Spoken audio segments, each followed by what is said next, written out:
Houston, you've got to see this.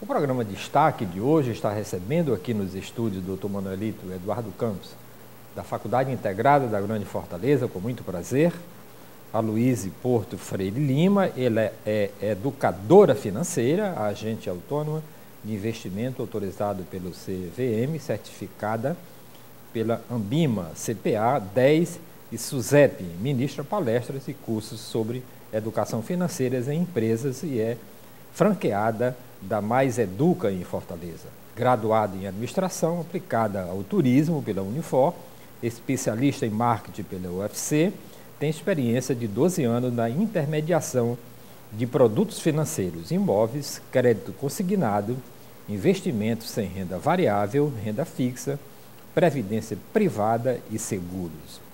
Luíse, eu queria ter uma curiosidade de saber como você, tão jovem, quando foi que você começou a ter preocupação e com a educação financeira? E se você é uma educadora e também é educada pelo seu próprio princípio?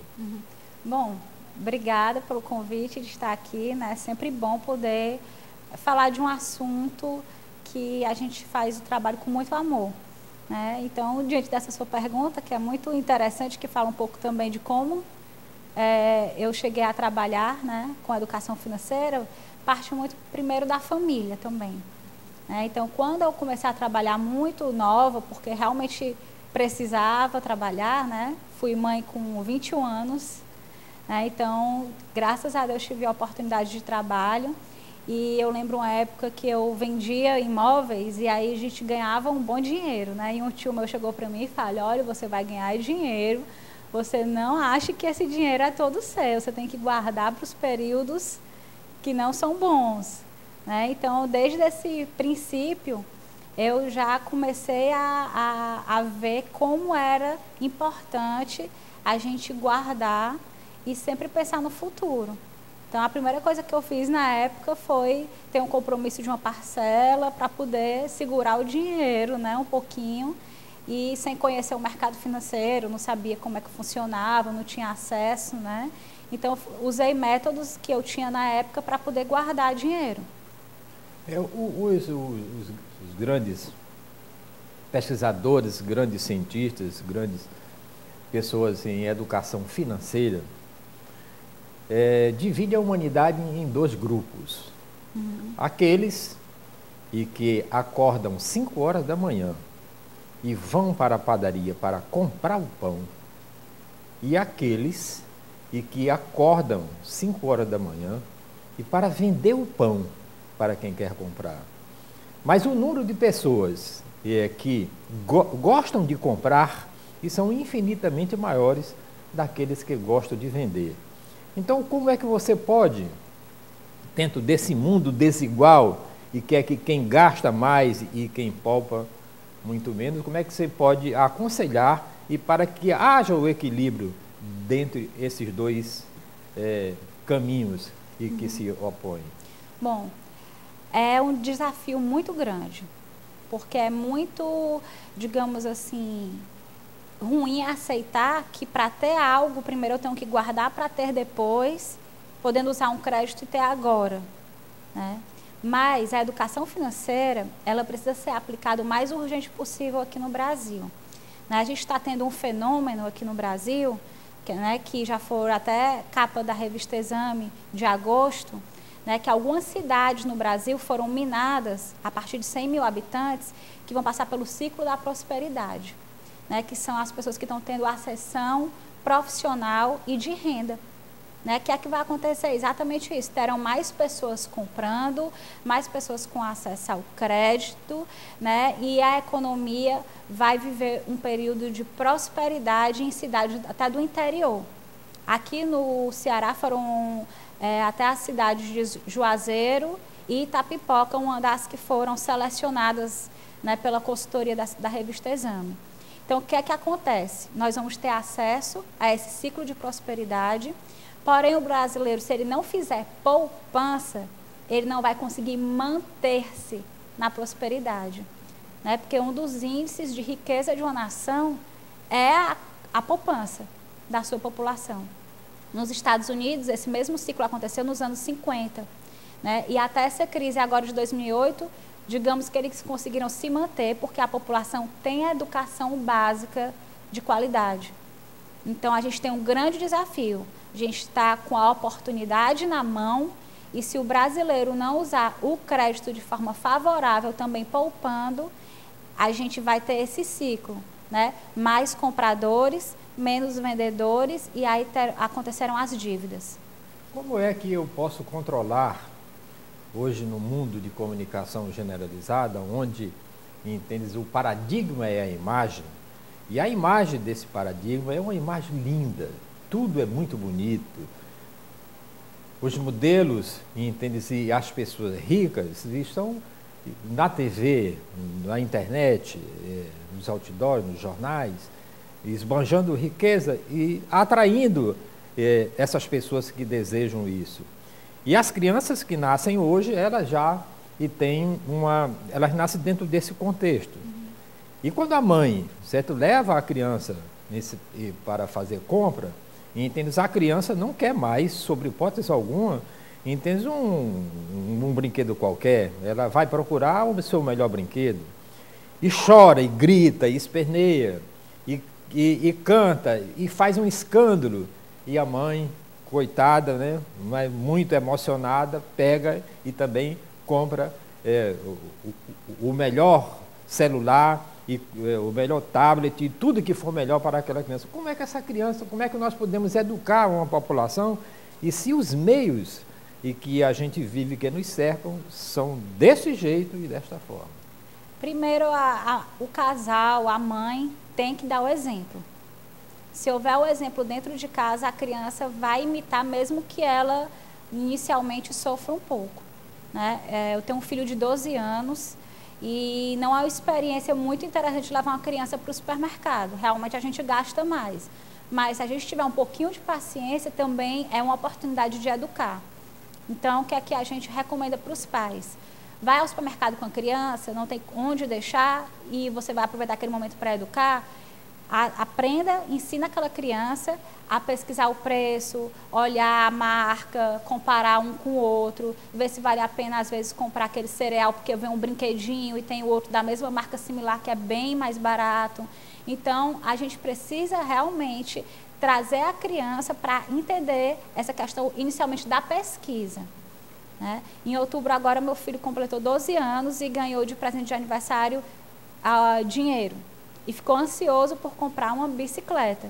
Eu fiz ele passar 15 dias pesquisando uma bicicleta, para tirar essa ansiedade de ter alguma coisa, porque hoje existe um jogo que é o jogo da moda. Daqui a 2 meses tem outro jogo da moda e aquele que ele ganhou 2 meses atrás está obsoleto e ele ainda nem terminou o jogo todo e já quer o outro. Então a gente precisa aprender a dizer não para os filhos. Porque se a gente não disser agora, ele vai sofrer lá na frente, porque ele não vai conseguir ter o acesso facilitado às coisas que a gente está dando. E nós poderíamos chamar isso do valor do amanhã? O valor das coisas, eu posso dizer. O valor do amanhã que eu estou dizendo. Do amanhã e das coisas. Você poupa hoje para você ter amanhã. Ou então você gasta hoje para você não ter nada amanhã. A gente tem que aprender a gastar sim. Mas pelo menos a gente inserir a cultura de pesquisar. Vamos ter o videogame? Vamos comprar. Mas não vamos deixar com que a criança compre no impulso. A gente precisa controlar inicialmente o impulso. Vamos pesquisar primeiro, criar esse hábito. Porque às vezes um remédio que a gente pesquisa entre uma farmácia e outra faz diferença. Então, se tudo que a gente comprar durante o mês, você economiza R$10 num remédio, R$15 em outra coisa, 10 em outra, e conseguir uma economia de R$150 no mês, multiplicar R$150 ao ano, em janeiro dá para pagar o material escolar à vista, dá para pagar a matrícula dos filhos, o IPTU e entrar o ano com o pé direito. Então, são esses pequenos princípios de pesquisar para comprar melhor que a gente tenta aplicar com a educação financeira. Não é deixar de ter ou só pensar no longo prazo, porque isso faz sofrer. Eu queria saber o seguinte, vamos pensar no seguinte, existe no Brasil pelo menos 19 milhões de pessoas que vivem abaixo da linha da pobreza. Segundo pesquisas aí do IBGE, essas pessoas têm uma renda mensal inferior a R$70. Então, eu poderia dizer que essas pessoas entendem mais de economia do que qualquer uma pessoa, porque como é que se sobrevive com R$70? E se no meio dessas pessoas e que sobrevive com R$70 por mês, tem alguém que deseje comprar um helicóptero? É bem complicado, né? Já fazendo alguns trabalhos em comunidades carentes, né? E falando sobre sonhos. Quando a gente fala sonhos, são raros os que realmente têm esse aspecto sonho na cabeça, realmente pensa em ter a comida na geladeira mesmo. O sonho é ter uma carne melhor para comer. Às vezes tem a comida, mas quer comer uma carne melhor, quer ter alguma coisa, uma geladeira que não tem. Então, essa questão do helicóptero, assim, pelo menos na minha experiência, eu acho que é bem distante. Mas isso não impede que a pessoa sonhe, que a pessoa saia daquele momento, imobilizado no mundo, olhando a natureza como se nada existisse, como se você não precisasse realmente sair, tomar um choque e sair daquele mundo que eles vivem, daquela pobreza absoluta. Uhum. É importante mostrar para eles que existe um outro mundo, que eles não têm acesso. Né, um mundo onde eles possam ter um emprego, onde eles possam ter uma casa, onde eles possam ter um ambiente limpo para dormir, né, um colégio que ele possa deixar o filho, que o filho vai ter uma vida diferente da dele. Então, se a gente insere essa pessoa dentro desse ambiente, ele cria aquela vontade de ter isso, realmente pode tirar ela dessa linha de pobreza, porque ele vai trabalhar com aquele objetivo, ele vai sonhar com aquilo e vai se impulsionar para que aquilo aconteça na vida dele também. E para quem trabalha, que educação financeira os trabalhadores brasileiros têm e que quando eles recebem o salário deles no dia 5 de cada mês, primeiro ele paga o telefone celular, ele paga a companhia de energia elétrica, ele paga todo mundo, certo? Ele paga tudo, menos a ele. Isso. Ele não paga, ele trabalha e não fica absolutamente nada para ele. E qual é a lição que a gente pode dar para essas pessoas que deveriam primeiro pagar a si mesmo para depois pagar aos outros? E por que o salário não dá? Porque as pessoas sempre gastam mais do que ganham. Isso o nogórdio, é o erro de uma economia. Bom, de uma educação econômica? O erro do orçamento, às vezes, a gente faz um orçamento, falando em geral, e nós inserimos numa planilha, então, no caderno. Que nem faz o orçamento, né? Às vezes não faz, mas quando se faz, a gente geralmente sabota um pouco as informações. A gente põe quanto dá a média da luz, quanto mais ou menos a gente gasta com lazer, quanto mais ou menos é cada coisa. E aí esse mais ou menos que pega. Então, aí, sabendo desse mais ou menos quanto dá, aí a gente pega a receita, insere a parcela de um carro, por exemplo, vai dar para pagar. Vamos assumir a prestação desse carro? Aí vem junto todos as outras despesas que acompanham o carro. Que ele também não faz a conta. Né? Que também não faz a conta. E aí o brasileiro tem feito o quê? Ele tem ficado com o orçamento dele com as despesas fixas muito altas. E tirar a despesa fixa é mais complicado. Depois que você já colocou o seu filho no colégio, vai tirar no meio do ano. Às vezes é ruim tirar no final do ano, depois que ele está acostumado com aquele ensino, com as amizades. Né? Depois que você assumiu a parcela de um carro, no mínimo 4 anos, geralmente se parcela. Então, despesa fixa são despesas de médio prazo, né? Que na hora de cortar fica mais difícil. Aí o que é que acontece? Começa a cortar com as despesas adicionais ou variáveis. Por exemplo, lazer, salão de beleza, as mulheres, se faz academia, corta a academia, se o filho faz um esporte, o esporte. Então, quer dizer, o brasileiro está cortando do orçamento dele o que faz bem para ele, o que dá qualidade de vida. E esse é o grande perigo.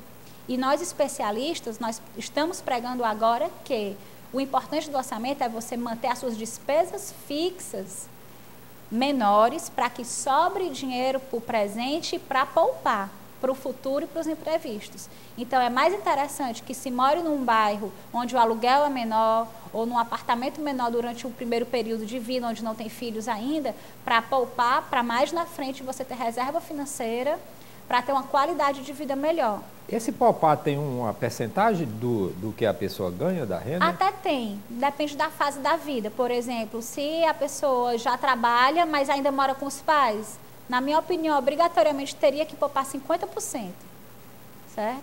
Claro, que não paga água, não paga luz. É o momento. Né, ainda chora no colo da mãe. De fazer o pezinho de meia. Né? Então, agora, para ficar algo sustentável, quem não faz ainda pode começar com 5% do salário. E o importante é a disciplina. Não adianta eu dizer que é 15%, porque se isso não tiver uma manutenção, não vai ser interessante, dá uma frustração, porque vai ter que retirar. Então, começa com 5%. Se você consegue manter 5% todo mês fazendo religiosamente, aí vai aumentando para 10%. O importante é, tudo que a gente poupa, pelo menos uma vez por ano, fazer um reajuste, como se fosse o aumento da inflação para a nossa própria aplicação. Não poderia começar com o dízimo, não? É como um dízimo. Um dízimo para você mesmo, né? Para mim, claro. Com certeza. Que aí vai servir para os imprevistos, vai servir para uma oportunidade. Às vezes tem uma oportunidade de uma viagem. E aí vamos perder porque não guardou dinheiro suficiente. Né? Então, a vida não é feita só de imprevistos, é também feita de oportunidades. E como é que a população poderia ter acesso, por exemplo, ao que se paga de juros? E porque você vai comprar um carro, você tem aquela ilusão de que a prestação de R$320 é uma prestação muito barata, mas que você acaba pagando 2 carros. Né? E junto com esse carro, como você citou, e tem aquelas despesas do próprio carro, que são enormes e que ninguém consegue fazer essa conta ou que não quer fazer essa conta. Como é que você poderia ensinar para as pessoas que elas deveriam fazer uma planilha para realmente saber se ela pode comprar esse carro ou não? Bom, primeiro, em relação à decisão da compra do carro, é saber a real necessidade desse carro. Esse carro, se for para trabalho, se você precisa do carro para trabalhar, e necessariamente o carro que vai te levar a fazer negócios, então ele precisa ser adquirido. Então vamos encontrar um carro que te dê pouca manutenção, que seja econômico e que as suas vendas, no caso, o trabalho, justifique pagar aquela parcela. Se for um carro apenas de passeio, aí a gente precisa fazer outras perguntas. Realmente dá para segurar mais um pouco? Essa parcela vai impactar onde? Vai impactar na minha poupança? Ou dá para dividir o carro com alguém da família? Então, é preciso saber a necessidade do carro. Né? Às vezes o casal, por uma comodidade, cada um tem um carro. E aí deixa de fazer uma previdência no momento que eles estão no financeiro, tendo mais receitas juntos, ou porque ainda não tem filhos, aí deixam de fazer essa previdência e vão fazer essa previdência depois dos 40. Nunca é tarde, mas quanto mais a gente demora, maior é a mensalidade que a gente tem que pagar. Então, quanto antes, menor o desembolso mensal. Aí esse casal ele tem 10 vagas no carro e só vão usar 2 vagas, cada uma no seu próprio carro. Então, isso é um desperdício total. Muito desperdício. De economia. E sem ter a poupança. Pois é, mas aí não seria bom que os automóveis também tivessem só um lugar e a gente pudesse caminhar na rua com... Se ele gastasse a metade também de combustível e tudo mais... Com certeza ele gastaria, né? Porque o carro já chama o seguro, já chama outras despesas, como a gente falou, né? Que quando junta tudo, realmente sai um percentual do orçamento bem pesado. As escolas, por exemplo, elas dão alguma aula de economia? A educadora financeira está em sala de aula ensinando os nossos jovens? Gostaria demais, né? A educação financeira ela ainda não é, digamos assim, uma disciplina obrigatória. estamos lutando para isso. Algumas escolas, elas levam temas, tipo, como tem a Semana da Ciência, a semana da Ecologia, já tem algumas escolas levando a Semana da Educação Financeira, com exercícios de ir ao supermercado, em turma, né, e vários outros exercícios que são realizados. Mas não é uma disciplina obrigatória. Agora, acredito que seja muito importante, tanto nas escolas quanto nas faculdades, né? Porque os profissionais, eu vejo muito profissional liberal, médico principalmente, na área de saúde, dentista, saúde em geral, que não passou pelas disciplinas de administração, essas coisas, que têm uma dificuldade enorme de lidar com a administração do seu dinheiro. E com o orçamento doméstico, quem deve fazer o orçamento doméstico? É o marido ou a mulher? São os dois, e inserir as crianças, é muito importante. Não inserir no fato de que eles tenham que trabalhar, né, cedo, nada disso, mas que eles cooperem, né, no não desperdiçar e no manter o que se tem. Tá? Mas vamos imaginar o casal que tem aquele que acorda de madrugada, esse para comprar o pão, e o outro é aquele que acorda de madrugada para vender o pão. E como é que esses dois conflitos dentro de um próprio lar vai ser resolvido? Porque pode ser o homem que seja o gastador, né? Não precisa ser necessariamente a mulher, né? Que às vezes é o homem que gasta mesmo. Eu, por exemplo, eu sou um gastador, né? Todo salário que a minha mulher me paga, que é R$15 por mês, eu gasto todo, certo? Logo na primeira semana. Então, R$15. Aí ela disse, depois disse, minha filha, me dê aí mais R$15. Ela disse, e o que é que você fez com aquele dinheirão que eu lhe dei? Para você ter uma ideia, né? Como é esse conflito. Porque todo dinheiro que eu pegar, eu gasto. Como convencer, entender esse marido que é gastador, certo? A ele ter um pouco mais de educação financeira? Bom, inclusive até um tema do curso Casais Inteligentes Enriquecem Juntos, né, que nós somos franqueados da Mais Educa, onde é trabalhado o casal exatamente isso, cada um conhecer o seu perfil financeiro, para conviver melhor. Não existe certo nem errado. O que é que o casal vai aprender? A conviver com as limitações e com as qualidades um do outro e aceitar isso. Se um é mais organizado, então aquele que é organizado vai fazer todo o orçamento, vai direcionar as coisas, mas o outro tem que se esforçar um pouquinho para entender o que está acontecendo, porque se ele não entende o que está acontecendo, ele vai gastar, certo? Então, para o que é gastador, inicialmente tem que ter sido dado uma mesada para ele, né? Por exemplo, eu vou dar um exemplo. Por exemplo, eu gosto de criar animais, por exemplo. Eu gosto de criar cães e gatos. Aí um saco de ração custa R$120, por exemplo, né? Que só dá para 10 dias. Então eu matarei os meus cachorros e os meus gatos e para economizar? Não. Você tem que ter padrão de vida suficiente para manter os seus gatos e seus cachorros. Antes de ter comprado, teria que ter colocado dentro do orçamento tudo, é igual o carro, a mesmo raciocínio do carro. Para ter o carro, tem que poder gastar com a gasolina, com a lavagem, e os animais também. Ontem eu quase comprei um cachorrinho, não fiz por causa disso. Porque você foi fazer o orçamento. Mas eu gosto tanto, eu acho tão bonitinho, né? Os cães, aqueles cães, por exemplo, dog alemão, que são imensos, que gostam de comer muito, né? Tal, e são muito carinhosos. Aí o que é que eu vou fazer com meus 50 gatos e os meus 10 cães? Entende? Para eu poupar, porque se eu for colocar nessa sua planilha aí, eu vou poupar realmente. Aí, mas você não quer que eu mate meus cães, então como é que eu vou resolver esse meu grande problema? Aí vai ter que colocar o seu dinheiro numa aplicação melhor para ele render mais juros e poder pagar a ração dos cachorros. Nesse caso, sim. Investimentos. E como é que você, como uma educadora financeira, poderia indicar para as pessoas que estão em situação difícil para resolver, primeiro pagar suas dívidas naturalmente e a partir daí ter uma educação financeira e melhorar os seus rendimentos? Bom, o primeiro passo para quem ainda não investe é realmente organizar o orçamento, deixar as dívidas quitadas e depois começar a investir. O primeiro investimento é que todos sabem, a poupança. Depois que você consegue manter a disciplina de poupar pelo menos um ano na poupança, aí sim a pessoa está preparada para partir para outros investimentos, porque ela já criou a disciplina e já acumulou um valor maior para poder migrar para outros investimentos que tenham uma rentabilidade melhor. Né? Então, aí a gente vai ter que avaliar o perfil do investidor. Né? Eu digo muito que analisar, indicar investimento é igual o médico indicar o remédio.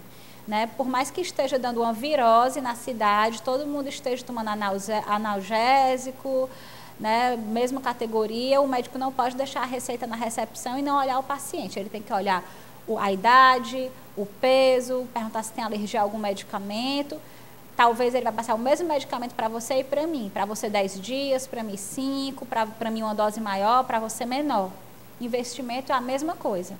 A gente tem que saber a idade da pessoa que vai investir, o objetivo que ele tem com aquele dinheiro, se é de curto, médio ou longo prazo.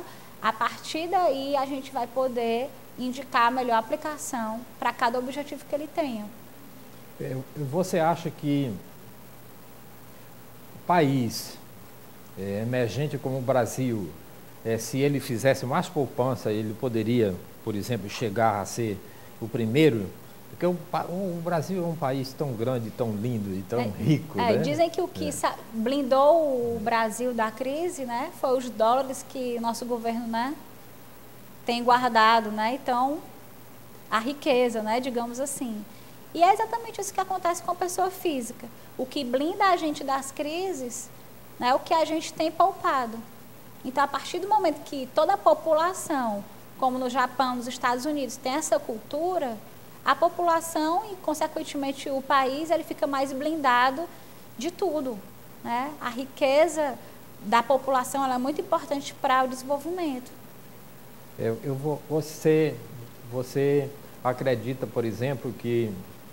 Eu tenho uma certa curiosidade, porque o Napoleão Hill, naquele seu livro A Chave do Triunfo, que ele dizia que se os jovens das universidades lessem e poupassem, né, eles se tornariam os grandes empreendedores do mundo, mas que às vezes as pessoas nascem do mesmo pai, da mesma mãe, estudam na mesma escola e são absolutamente inteligentes os dois, mais um, e colocam uma pequena quitanda, uma pequena bodega, e o outro também começa com uma pequena bodega, e o da esquerda se torna um grande comerciante no planeta Terra, e o outro, que teve a mesma educação e a mesma escola, continua com a mesma bodega. Como é que você entende essas duas personalidades? É muito parecido com a parábola dos talentos, né? Que Deus dá para a gente, né? E depois vem prestar conta do que é que nós fizemos, né? Com os talentos para o serviço, né? Da humanidade. Mas não existe, já vai muito para a questão, às vezes tem um que é mais ambicioso e busca mais, o outro já é mais acomodado. Então a gente vê dentro das nossas famílias mesmo, mesmos filhos, um é mais ambicioso, conquista mais, o outro diz que a mamãe já